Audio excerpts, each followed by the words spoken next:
constitution and laws to benefit from it.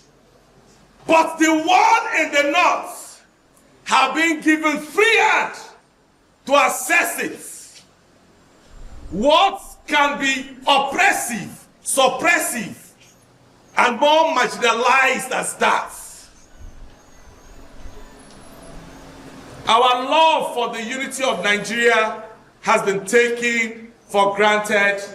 We have been undermined and taken too far. It will interest you to know that as of 2024, oil and gas made 92% of our export income in this country. 92%. And 6.38% of the country's GDP in this country. And yet, we don't have a say in this country. I can tell you for truth that this entity called Nigeria might not be united for a very long time. Because the way things are going,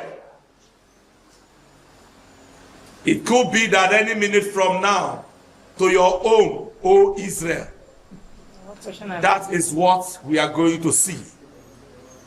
Besides, right now, there is no constitution in this country. There is no constitution. Yes, sir. You can't lay hand on the 1999 constitution as a valid constitution being written, being accepted by the Nigerian people. No. Why won't the judiciary behave the way they are behaving? Because they know that there is no constitution. There is no constitution. Keep amending if you amend the 1999 constitution till thy kingdom come, there is no constitution. And let me tell you, the danger of that is that anybody can afford to manipulate that document that is not a Nigerian-owned constitution to favor them. To favor them. We are degenerating to one-party system. And then by the time we get to one-party system, I'm quite sure that we will also not be practicing democracy again. Because one-party system is opposed to democracy. True or false? So as we degenerate to one-party system, we should also try and start looking for another system of government that we call ourselves, and certainly not democracy. Nigeria is not operating a democratic government. We know that. We know that. The last democratic government we had in Nigeria was the Goodluck Jonathan's government. That was it. That was it. The 2015 election was robbed. But Goodluck Jonathan, whose ambition does not want the blood of anybody, decided to own up. Let me swallow the bitter pills and let Nigerians go forth and see what I am talking about. Nobody believed him. Today, Goodluck Jonathan is the father of modern day democracy, whether you like it or not.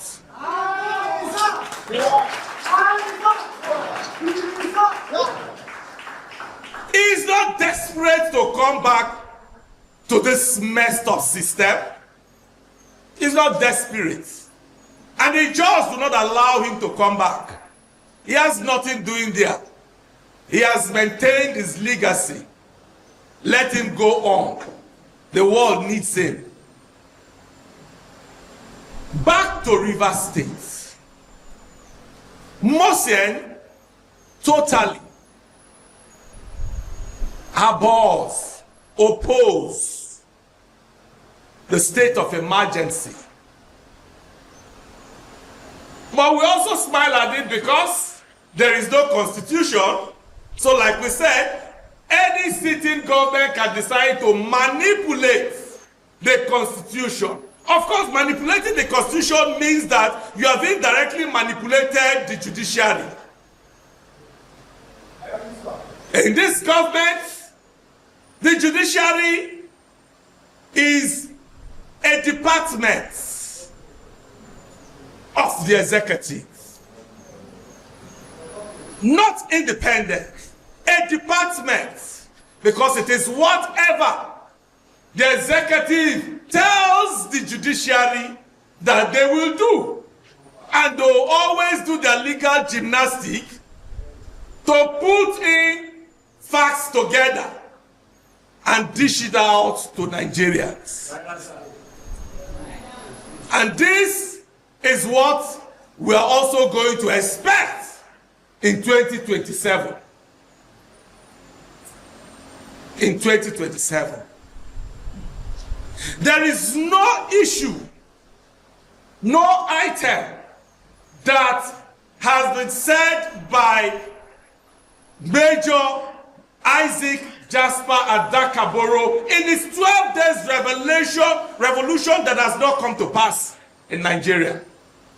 All the things that he has said, all the issues that warranted him to shout for the Niger Delta Republic, we are experiencing it, we are feeling it every day.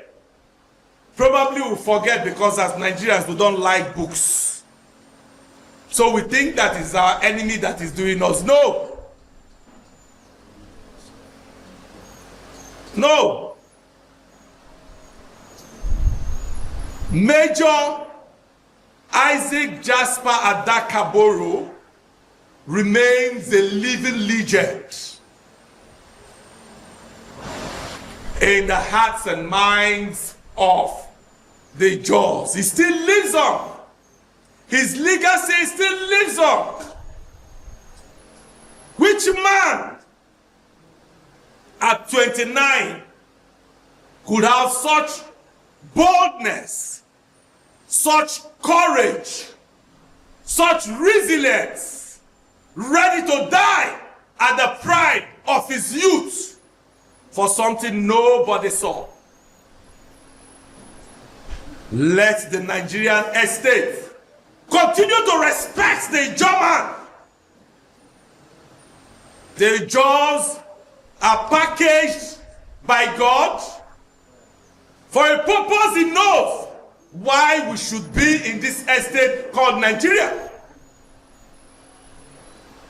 We are not liked, we are envied, we are marginalized, we are oppressed. We are always cast as partial by any other group, yet they cannot do without us.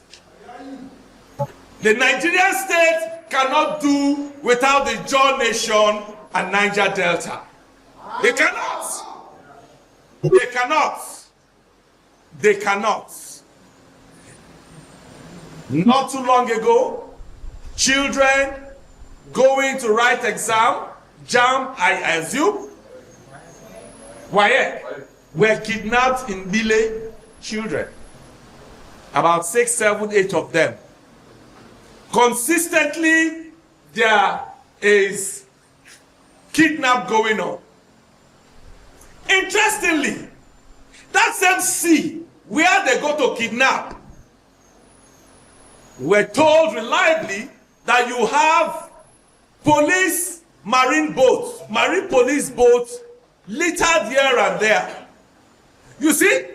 But when it comes to kidnapping, it is not their concern. But when it comes to illegal bunkering, they will always go and look for it and probably have a share.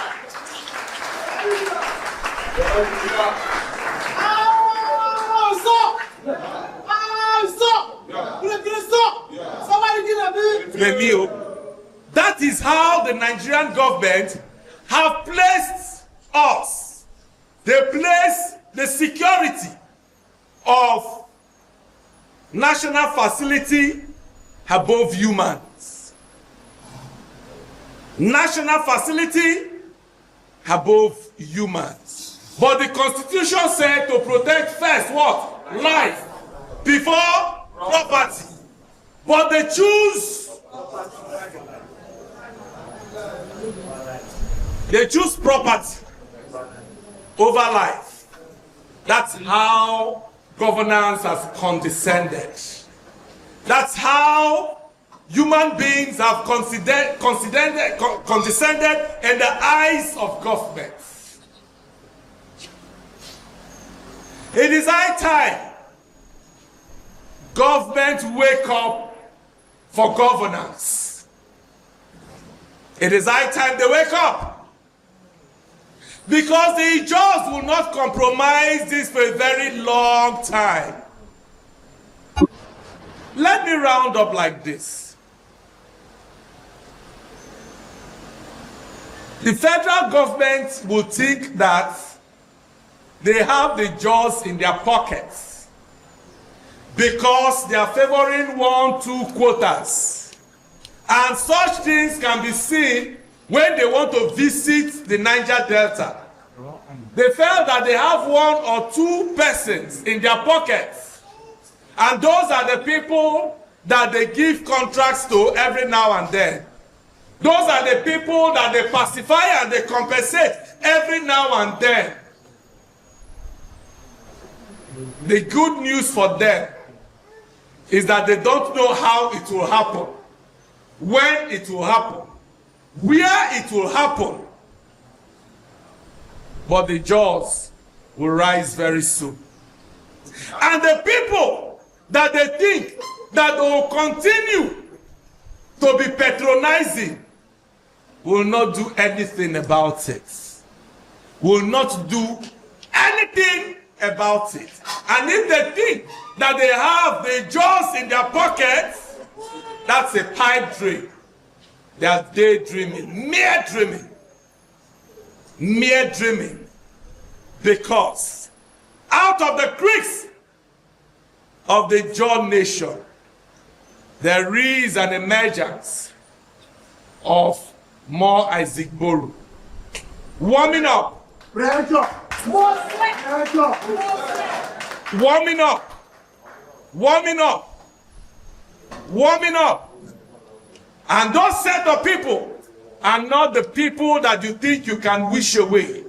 Because they are people who are vibrant, strong, intelligent, informed, and also have what it takes to contend. The pattern will change. His wife's Nigerian phone number popping up on his phone screen, he was surprised because normally they communicated through WhatsApp, since international calls using the Nigerian phone number were very expensive. After he had picked up the call, he expressed his surprise and concern about why she chose to call him instead of their usual mode of communication using WhatsApp. That was when the wife dropped another surprise by asking him to come and open the gate, that she was outside. It turned out that Chinyere had kept her plan of returning to Nigeria a secret from her husband. She never informed him that she was coming back, and the reason for her being this careful was very valid, as you will soon get to know. However, unfortunately for her, even though she kept a tight lip about her temporary visit to Nigeria, the fact that she booked the flight and also landed in Nigeria on that Thursday night would forever remain not just the biggest mistake of her life, but also a major regret in her family. After Benjamin answered the call, he told his wife that he wasn't at home and that he would call their tenant to open the gate for them. According to Benjamin, he was surprised that his wife flew into the country without informing him. He claimed he perceived the act as one of those instances where a wife would make a surprise visit with the intention of catching the husband in a compromising state, such as with another woman. Nevertheless, Benjamin claimed he rushed back home immediately after the call. On arrival, he discovered that his wife and brother-in-law were already inside the house. Benjamin hugged his wife and also took some of the luggage inside. Some minutes later, Chinyere received a phone call. She told her husband that she needed to answer the call in the presence of her brother since it involved him. Chinyere headed to the guest room where Ifeanyi was resting. Her brother couldn't go home that night since it was already late and his residence was also far from his sister's house. Ifeanyi had decided to spend the night at her place, but unfortunately, just like his sister's decision to leave Scotland for Nigeria, spending the night in her place would also turn out to be the biggest mistake of his life. The phone call took longer than expected, so after waiting for over 20 minutes, Benjamin went into the guest room to signal his wife that he would be going out for a drink. He left for the bar, which was about 3 electric poles from their house, and took a bottle of drink. While he was there, Ifeanyi came to the bar to buy sachet water. Seeing this, Benjamin may have assumed that they were done with whatever discussion they were having. He claimed he left the bar shortly after, but on getting home, he discovered that his wife was still with Ifeanyi in the guest room. Since he was tired of waiting, he lay down on the couch in the sitting room and slept off. A few hours after Benjamin had gone to sleep, things took a very horrific turn, resulting in a tragic crime that would only be solved by the last words of one of the victims. Around 4 a.m. that night, neighbors perceived smoke in their home and then traced it to Chinyere's house. They never heard any screams or shouts for help, but they rushed down to her apartment. On opening the door to the house, they discovered that it was seriously burned and that Chinyere had already died in the fire. However, they rescued Ifeanyi, who had managed to run out of the guest room. Even though he had suffered some serious burn injuries, Ifeanyi was rushed to the hospital for emergency treatment. Unfortunately, the first hospital rejected him because they don't treat burn injuries of such magnitude. He was rushed to a second hospital where he was also rejected and then referred to Bagada General Hospital, known for treating burn injuries of such nature. Sadly, before they could arrive at the hospital, Ifeanyi had passed away, but not without leaving behind a gift that would ensure that they got the justice they deserved. Benjamin, who happened to be the only survivor of the fire incident, even though he also suffered some minor injuries on his hands and legs, was arrested by the police the following day. His arrest happened because he was seen with a gallon of petrol on the night of the tragic incident. In his defense, Benjamin claimed he had nothing to do with the fire. He called it an accident and also explained how it happened. According to him, he woke up to see some smoke coming from the balcony close to the guest room where Chinyere and Ifeanyi slept. He claimed he rushed to open the door to the room, but the smoke was just too much for him to handle. He then yelled Ifeanyi's name, who also rushed out to follow him. Benjamin said he ran to the same bar he had initially gone to have a drink and then pleaded with the people there to pour water on him, which they did. Benjamin claimed that was the last thing he remembered as he woke up to find himself in the hospital. When he was asked why he had a gallon of petrol that night, he claimed he usually kept a small amount of petrol for his generator to cater for situations where there was no power supply and they needed to pump water. Benjamin said he poured the petrol into the generator because he cared for his wife. According to him, since his wife was coming from a country with a cold climate, he assumed that the Nigerian weather would be too hot for her, so he decided to fuel the generator so that he could put on his air conditioner or fan for his wife. He may have felt that he had successfully convinced everyone with his cooked up stories, but unknown to him, there was a secret dying declaration waiting to determine his fate in court. Mrs. Chinyere Ogudoro was a 48-year-old banker from Imo State. She had been married to Benjamin for over 10 years and also had 4 children together. Chinyere was doing well for herself even before she left Nigeria. They used to live in a rented apartment before she gathered money to buy land in Abule Ado, where she built her house. In 2017, Chinyere secured a student visa to study for a master's degree at a university in Glasgow, Scotland. She completed her program and was awarded a master's degree in international business management. Chinyere's student visa allowed her to bring her 4 children and husband to Scotland. She set up a home in Glasgow and also formed her own management consultancy company in the city after her graduation. She succeeded in bringing her 4 kids and husband over to Scotland. However, for unknown reasons, Benjamin decided to return to Nigeria and stay back. After some time, Chinyere got information that her husband was trying to sell her house in Lagos without her permission. Benjamin couldn't sell the house because it was registered under his wife's name, who was also the rightful owner. He was said to have become furious as to why Chinyere would register the house under her name alone. After hearing about this, Chinyere decided to return to Nigeria to speak with Benjamin regarding his illegal attempt to sell her house. For this reason, she decided to keep her travel decision a secret from her husband, hence the surprise when Benjamin found out that she was at the gate. When asked why he attempted to sell his wife's house without her permission, Benjamin claimed the idea of putting the house for sale came from his wife.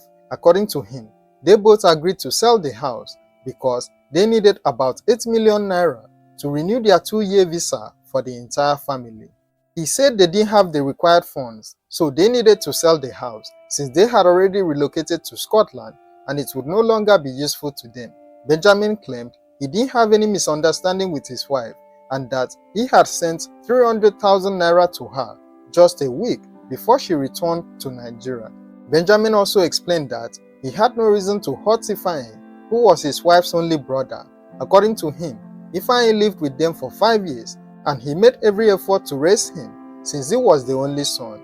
He said he paid for Ifeanyi's certification and also secured an internship placement in Lagos for him.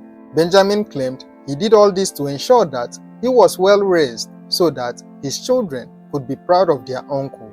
Ifeanyi was 31 years old and at the time of his death, his wife was said to be pregnant with their second child. When asked why he chose to remain in Nigeria instead of joining his family in Scotland, Benjamin claimed he needed to put things in order at his consulting firm before joining his family. He said he needed to get a manager to oversee his firm before he left for Scotland.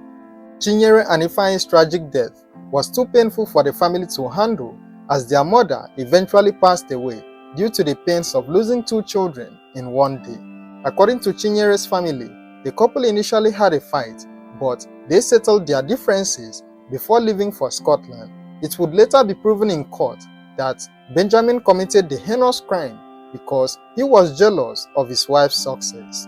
On December 7, 2022, just 8 months after the tragic incident, Benjamin Ogudoro was arraigned in court, but he pleaded not guilty to all the charges preferred against him. However, his fate was sealed when a recording of Ifeanyi's dying declaration was presented as evidence in court. Before he passed away, Ifeanyi had revealed what truly happened on the night of the tragic incident. According to him, they were sleeping when Benjamin returned from the bar. Since it was late and they had locked the door, Benjamin was heard banging on the door to the house. Ifeanyi went to open it, but was accused by Benjamin of intentionally locking him out. Ifeanyi explained to him that it wasn't deliberate since he never bolted the door because he knew he had an extra key to the house. Benjamin was said to have kept shouting, insisting that Ifeanyi intentionally locked him outside. He rained insults on both Chinyere and Ifeanyi, but they both kept quiet and watched him. Benjamin later left the room, only to return after they had fallen asleep. He poured petrol on them and then committed the unthinkable act, after which he ran out of the house.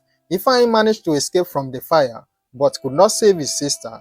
It was believed that the minor injuries sustained by Benjamin were a result of petrol that had spilled on him. A neighbor also testified to seeing Benjamin with a gallon of petrol running out of the house on the night of the incident. On the 27th of February 2025, Benjamin Ogudoro was found guilty of 4 counts of murder and arson. He was sentenced to death by hanging for murder and also life imprisonment for arson. Benjamin was said to be remorseless about his actions. He maintained his claim of innocence and vowed to appeal his death sentence. The couple's 4 children remain in Scotland with their aunt. It's just so tragic to see what greed and jealousy can do to a family. Let me know your thoughts on this case.